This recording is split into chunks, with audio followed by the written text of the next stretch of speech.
عزیز طلبہ، السلام علیکم رحمۃ اللہ وبرکاتہ۔ جیسا کہ ہم نے 12ویں جماعت کا پہلا سبق پڑھ لیا ہے، جس کا عنوان گزرا ہوا زمانہ ہے اور جس کو سر سید احمد خان نے لکھا ہوا ہے۔ سر سید احمد خان کی حالات زندگی اور اس کے بعد گزرا ہوا زمانہ کا خلاصہ ہم ابھی تک پڑھ چکے ہیں۔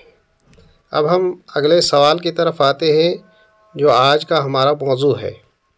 ہمارے پاس ایک اقتباس دیا گیا ہے، اس اقتباس کو بغور مطالعہ کرنا ہے اور مطالعہ کرنے کے بعد اقتباس کے آخر میں کچھ سوالات دیے گئے ہیں، ان سوالات کے جواب اقتباس کی روشنی میں ہمیں حل کرنے ہیں۔ یہ امتحانی پرچے میں پہلا ہی سوال ہوتا ہے۔ تو یہ اقتباس کچھ اس طرح سے ہے: وہ دل بہلانے کے لیے تاروں بھری رات کو دیکھ رہا تھا کہ یکایک اس کو آسمان کے بیچ میں ایک روشنی دکھائی دی اور اس میں ایک خوبصورت دلہن نظر آئی۔ اس نے ٹکٹکی باندھ کر اسے دیکھنا شروع کیا۔ جوں جوں وہ اسے دیکھتا وہ قریب آتی جاتی،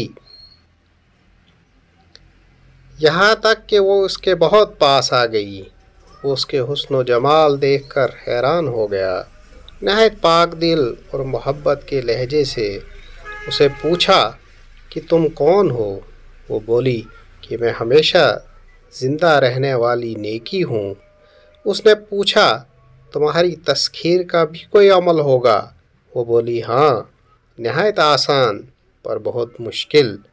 جو کوئی خدا کے فرض ادا کرے اور انسانوں کی بھلائی کے کام کرے اس کی میں مسخر ہوتی ہوں۔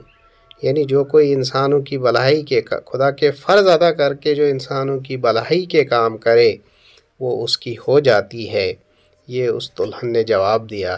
اب اس اقتباس کی روشنی میں کچھ سوالات دیے گئے ہیں، آئیے ہم ان سوالات کا مطالعہ کرتے ہیں، پڑھتے ہیں۔ پہلا سوال ہے: بوڑھا دل بہلانے کے لیے کیا کر رہا تھا اور اس کو آسمان کے بیچ میں کیا دکھائی دیا؟ دوسرا سوال: وہ ٹکٹکی باندھ کر کس کو دیکھ رہا تھا؟ تیسرا سوال: دلہن اصل میں کون تھی؟ اس کو حاصل کرنے کا کون سا طریقہ اس نے بتایا؟ اور پانچواں سوال: اقتباس کس سبق سے لیا گیا ہے اور اس کا لکھنے والا کون ہے؟ آئیے اب ہم ان کے جوابات کی طرف آتے ہیں۔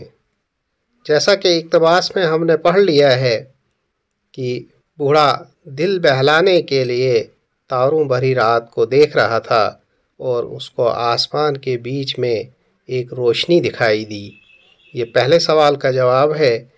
دوسرے سوال کا جواب ہے کہ تاروں کے بیچ میں اس کو ایک خوبصورت دلہن نظر آئی، وہ اس کو ٹکٹکی باندھ کر دیکھ رہا تھا۔ تیسرے سوال کا جواب ہے یعنی دلہن اصل میں کون تھی؟ دلہن اصل میں ہمیشہ زندہ رہنے والی نیکی تھی۔ اس کو حاصل کرنے کا طریقہ اس نے کیا بتایا تھا؟ اس کو حاصل کرنے کا طریقہ نہایت ہی آسان تھا، یعنی جو کوئی خدا کے فرض ادا کرے اور انسانوں کی بھلائی کے کام کرے وہ اس کی ہو جاتی تھی۔ اور پانچواں سوال ہے، جیسا کہ اقتباس سے آپ نے دیکھ ہی لیا ہوگا کہ یہ اقتباس جو ہے یہ گزرا ہوا زمانہ سے لیا گیا ہے اور اس کا مصنف سر سید احمد خان ہے۔ آج کا ہمارا یہی سوال تھا جس کو ہم نے آج پڑھ لیا ہے، یہ امتحانی پرچے میں پہلا سوال ہوتا ہے۔